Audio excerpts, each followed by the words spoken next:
Satreskrim Polres Jembrana menangkap Ibu Suwartame alias Tujenik antara diduga mencuri sapi milik tetangganya di Tanah Kaplingan, lingkungan Sawurangsa, Kelurahan Dahwaru.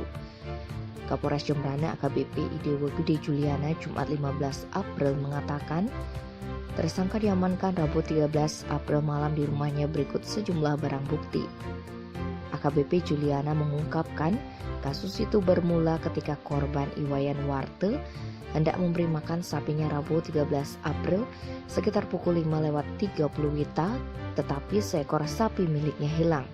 Berdasarkan laporan itu, petugas melakukan penyelidikan dan berhasil mengamankan pelaku.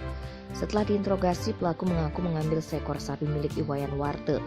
Selain itu, pelaku juga mengambil seekor sapi betina milik Iwayan Mulyade pada 2 April sekitar pukul 3:30 WITA di Tanah Tegalan, lingkungan Sawurangsa, Kelurahan Dahwaru.